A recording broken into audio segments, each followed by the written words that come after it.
Alors, vous avez peut-être vu passer cette vidéo d'un TikToker qui se plaint d'être verbalisé parce qu'il paye au péage avec son téléphone portable.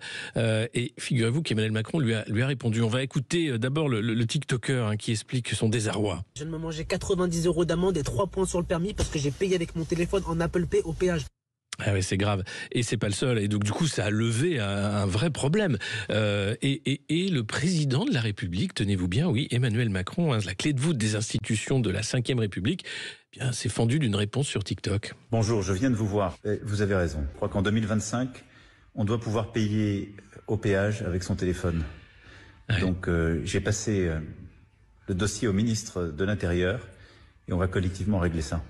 Incroyable. Merci pour l'alerte. Merci pour l'alerte, merci président. Incroyable. Alors vous allez me dire, mais il n'a pas autre chose à foutre le président? Bah si, quand même, il y a toujours le conflit en Ukraine. On voit la diplomatie française qui est une catastrophe au niveau international. L'économie française, le budget. Où en est-on d'ailleurs du budget, François Bayrou? Allô, il y a quelqu'un?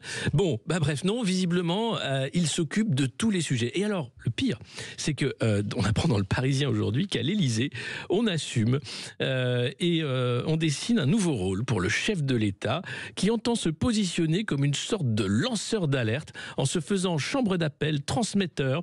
Il est à la fois dans les grands enjeux géopolitiques de prospérité, le chef des armées, et puis comme son rôle est désormais différent, il peut se faire le relais auprès du gouvernement des préoccupations des gens. Alors si vous voulez interpeller Emmanuel Macron, c'est simple, allez sur TikTok, si vous prenez par exemple une prune pour les ZFE en disant bah, c'est dingue, je viens d'arriver en ville avec ma voiture critère 3, je pensais que cette année il n'y aurait pas d'amende, ou bien les caméras embarquées sur les voitures, bah ça alors, encore une amende. Ou tiens, Emmanuel Macron, j'ai essayé le site de la NTS, ça marche pas, c'est vraiment bidon ce site, est-ce qu'on pourrait pas faire quelque chose? Et alors, cette vidéo, elle a fait 7 millions de vues sur les péages de TikTok, et ils sont très contents à l'Élysée. Mais vous savez, ce destin d'influenceur d'Emmanuel Macron, il n'est pas nouveau, il était là même avant qu'il soit à 18% de Français satisfaits de son action. Rappelez-vous avec McFly et Carlito, par exemple. Si vous avez 10 millions de vues, je prends un engagement.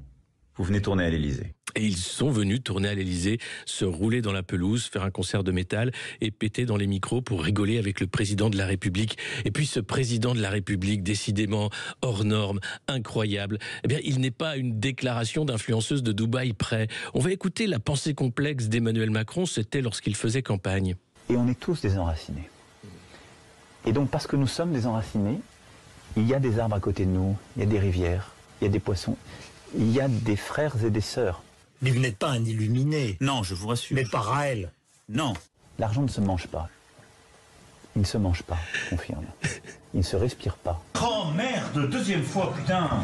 Quoi donc? À Monaco qui a battu l'OM. Ah non, on s'en fout.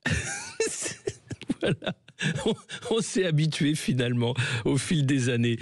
Mais quelle honte en fait de dégrader la fonction présidentielle à ce point-là. Je ne sais pas comment on fait pour supporter, mais je crois qu'on n'a pas le choix, malheureusement. Allez, on se retrouve tout de suite.